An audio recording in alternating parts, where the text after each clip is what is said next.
الصلاۃ والسلام علیک یا رسول اللہ الصلاۃ والسلام علیک یا رسول اللہ وعلی آلک و اصحابک یا حبیب اللہ وعلی آلک و اصحابک یا حبیب اللہ الصلاۃ والسلام علیک یا نبی اللہ الصلاۃ والسلام علیک یا نبی اللہ وعلی آلک و اصحابک یا نور اللہ.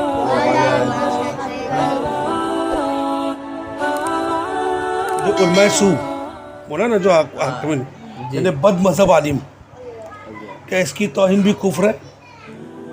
بد مذہب عالم عالم دین ہے ہی نہیں، اللہ کے نزدیک وہ عالم صرف عالم دین کی توہین کفر ہے. سب کو سمجھ میں آیا؟ انہیں ابلیس کی تو کتنا بار بار ابلیس کو رجیم بولتے کہ نہیں؟ اعوذ باللہ من الشیطان الرجیم، رجیم یعنی مردود ہے نا، تو بار بار اس کو مردود بول رہے گی نہیں، اس کی توہین وہ کر رہے گی نہیں. تو اب وہ عالم، اب حالانکہ اس کے بعد اتنا علم ہے کہ فرشتوں کا استاد رہ چکا ہے. میرے آقا اعلیٰ حضرت امام اہل سنت مولانا شاہ امام محمد رضا خان فتاوی رضویہ جلد 14 صفحہ نمبر 611 سے 612 پر فرماتے ہیں، عالم دین سنی صحیح العقیدہ داعی اللہ، داعی اللہ مطلب اللہ کی طرف بلانے والا، اچھی بات کا حکم کرنے والا، برائی بڑی بات سے منع کرنے کی والے کی توہین کفر ہے. مجمع الانہر میں ہے علماء اور سادات کی توہین کفر ہے. ایک کہتا عالم، ایک سے آتا ہے تو علماء. سادات کس کو کہتے ہیں بتاؤ؟ بتا چکو ادھر. سادات کرام کی توہین کفر ہے. بتاؤ. ایک ہے تو سید، ایک سے آتا ہے تو سادات. سیکھے نہیں تھے کچھ دنوں پہلے؟ لکھے ہوتے تو سمجھے ہوتے، یا سنے ہوتے تو سمجھے ہوتے.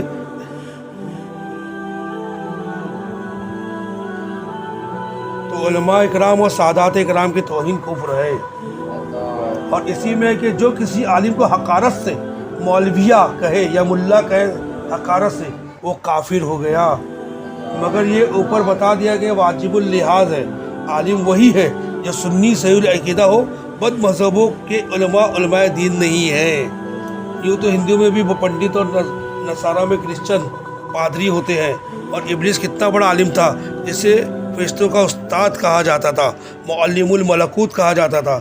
اللہ تعالیٰ فرقان شریف میں فرماتا ہے اللہ نے اسے باوصف علم کے گمراہ کیا. ایسوں کی توہین کفر نہیں بلکہ تا حد مقدور فرض ہے. جتنا ہو سکے ان کی توہین فرض ہے، ان کی توہین فرض ہے. حدیث میں ہے نبی صلی اللہ علیہ وسلم فرماتے ہیں کیا فاجر کے ذکر سے بچتے ہو؟ اس کو لوگ کب پہچانیں گے؟ فاجر ذکر اس چیز کے ساتھ کرو جو اس میں ہے، تاکہ لوگ اس سے بچے. یعنی کوئی مردود عالم ہے جو عالم کہلانے کے لائق نہیں، تو لوگ اس کو عالم سمجھ کے اس کے پاس جا کے بہکیں گے. تو اس کی برائی کا تذکرہ کر دو سب کے سامنے تاکہ لوگ بہکیں نہیں. سمجھا کہ نہیں؟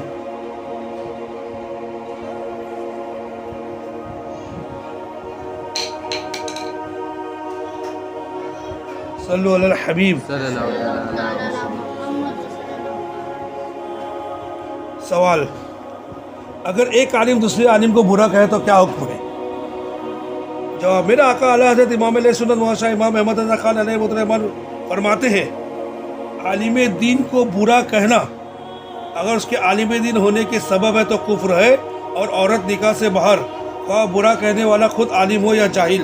عالم سنی صحیح العقیدہ کی توہین جاہل کو جائز نہیں، اگرچہ اس عالم میں بھی عمل کیسے ہی ہو. اور بد مذہب اور گمراہ اگرچہ عالم کہلاتا ہے اسے برا کہا جائے گا وہ اسی قدر جتنا کہ وہ مستحق ہے. اور فحش کلمہ یعنی گندی گالی سے ہمیشہ بچنا چاہیے انشاءاللہ تعالیٰ. عوام کو علماء سے بدظن کرنا بہت سخت گناہ ہے. بددلی پھیلانے کا بتایا تھا سعد بن ابی وقاص کے خلاف بددلی پھیلایا تھا. ان کو ارکنوس کی بیماری تھی. تو کسی کے دل میں علماء جو ہے پہنچے ہوئے جو لوگ ہیں جن کی وجہ سے دین اسلام بچا ہوا ہے، ایسوں کی توہین کرنا اور سب کے دل میں بدظنی پیدا کرنا، بدگمانی پیدا کرنا، ان کی غیبت یا تہمت لگانا، تو اب یہ سب باتیں ایسی ہو جاتی جو مطلب ہے نا دین اسلام کو بہت نقصان پہنچاتی ہے. اگر مان لو عالم دین کے اندر کچھ برائی آ بھی گئی تو پیار محبت سے ایک دم ان کی عزت اور ادب کا لحاظ کرتے ہوئے تحریری طور پہ معافی نامے کے انداز میں لکھ دینا چاہیے، تحریر میں ان کو دے دینا چاہیے پیار اور محبت سے. کسی اور کو بول کے غیبت نہیں کرنی چاہیے، سمجھے نا. سنی عالم کا سنی عالم کی مخالفت کرنے کے حوالے سے حکم ممانعت بیان کرتے ہوئے صدر الشریعہ حضرت علامہ مولانا مفتی محمد امجد علی آدمی رحمۃ اللہ فرماتے ہیں افسوس کہ اس زمانے میں جب کہ گمراہی شائع ہو رہی ہے اور بد مذہبی زور پر ہے، زید جو ایک سنی عالم ہے جیسے کہ سوال میں ظاہر کیا گیا ہے، تعجب ہے کہ اس کے رفقائے کار خود علماء اہل سنت سب کو گالی اور بیہودہ الفاظ سے یاد کر کے علماء کے اعزاز اور وقار یعنی امیج کو مٹائے، اور زید خاموش ہے بلکہ اپنے طرز عمل سے اس پر رضامندی ظاہر کرے۔ اگر واقعی وہ سنی عالم ہے تو اس کا یا اس کے رفقا کا یہ فعل بنا پر حسد ہوگا۔ عوام کو علماء سے بدظن کرنا بہت سخت گناہ ہے کہ جب بدظن ہوں گے تو ان کے علماء سے بیزار ہوں گے اور ہلاکت میں پڑیں گے۔ بالجملہ زید کا یہ طرز عمل بالکل جائز نہیں، جبکہ علماء اہل سنت کا وقار جاتا رہے گا اور اسے بدظنی پیدا ہوگی تو خود زید جس کو سنی عالم بتایا جاتا ہے وہ خود بھی اس سے کب محفوظ رہے گا، اللہ تعالیٰ علم۔ رفقا مطلب ایک ہے تو رفیق کہتے ساتھی، اور ایک سے زیادہ ساتھی تو رفقا، اللہ تعالیٰ علم۔ کاش میں درخت ہوتا، یہ سب تو واقعات جملے سے پہلے سن چکے نا، پھر آیا۔ بیٹے اسلام بھائیو، عالم دین کی شان عظمت اور نشان میں بے ادبی سے بچنا بہت ضروری ہے۔ خدا نہ خواستہ کوئی ایسی بھول ہو گئی جس کے سبب ایمان سے ہاتھ دھونا پڑ گیا تو خدائی قسم بہت رسوائی ہوگی کہ بروز قیامت کافروں کے منہ کے بل گھسیٹ کر جہنم میں جھونک دیا جائے گا، جہاں انہیں ہمیشہ عذاب میں رہنا پڑے گا۔ اللہ عز و جل ہمیں زبان کی لغزشوں سے بھی بچائے اور ہمارے ایمان کی حفاظت فرمائے اور ہمارے سنی علماء کا ادب کرنے کی توفیق رفیق عطا فرمائے، آمین۔ ہمارے صحابہ کرام قبر و آخرت کے معاملے میں اللہ عز و جل سے بہت ڈرتے تھے۔ غلبہ خوف کے وقت ان حضرات کی زبان سے بسا اوقات اس طرح کے کلمات ادا ہوتے تھے، کاش ہمیں دنیا میں بطور انسان نہ بھیجا جاتا کہ انسان بن کر دنیا میں آنے کے باعث اب خاتمہ بالایمان، قبر و قیامت کے امتحان اور امتحان وغیرہ کٹھن مراحل درپیش ہے۔ ایک بار حضرت سیدنا ابو درداء رضی اللہ تعالیٰ عنہ نے خوف خدا میں ڈوب کر فرمایا، اگر تم وہ جان لو جو موت کے بعد ہوتا ہے تو تم پسندیدہ کھانا پینا چھوڑ دو۔ اگر جان لو کہ مرنے کے بعد تمہارے ساتھ کیا ہونے والا ہے تو دنیا میں تم کھانا پینا چھوڑ دو، کھانا ہضم ہی نہیں ہوگا، نیند حرام ہو جائے گی، یہ ہمارے ساتھ ہونے والا ہے۔ تو سایہ دار گھروں میں نہ رہو بلکہ ویرانوں کا رخ کر جاؤ، تمام عمر آہوزاری میں بسر کر دو۔ اس کے بعد فرمانے لگے، کاش میں درخت ہوتا جسے کاٹ دیا جاتا، میں بجائے انسان کے کوئی پودا ہوتا یا نخل بن کے طیبہ کے باغ میں کھڑا ہوتا، نخل یعنی کھجور کا عام درخت، کاش مجھے ذبح کر دیا جاتا۔ ابن عساکر نے تاریخ دمشق جلد 47 صفحہ 193 پر حضرت سیدنا ابو درداء سے یہ کلمات نقل کی ہے، کاش میں دمبا ہوتا اور مجھے کسی مہمان کے لیے ذبح کر دیا جاتا۔ مطلب دنیا میں میرا معاملہ ختم ہو جاتا، آخرت کے معاملات اور ایمان پہ مرنا یعنی موت پہ کفر پہ نہیں مرنا، یہ سب فکر جو ہے، یہ جو ٹینشن ہے، یہ سب مجھے نہیں ہوتا۔ جاں کنی کی تکلیفیں، موت سے پہلے جو قوموں کے حالت میں تکلیف ہوتی ہے، موت کی جو تکلیف ہوتی ہے، تو جاں کنی کی تکلیفیں ذبح سے ہے بڑھ کر کاش مرغ بن کے طیبہ میں ذبح ہو گیا ہوتا۔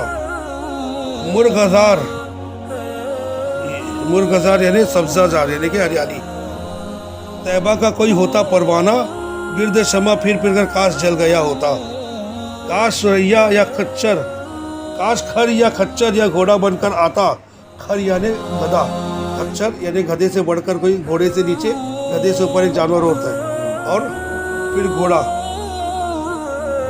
کاش کھر یا کھچر یا گھوڑا بن کر آتا اور مصطفیٰ نے کھوٹے سے باندھ کے رکھا ہوتا۔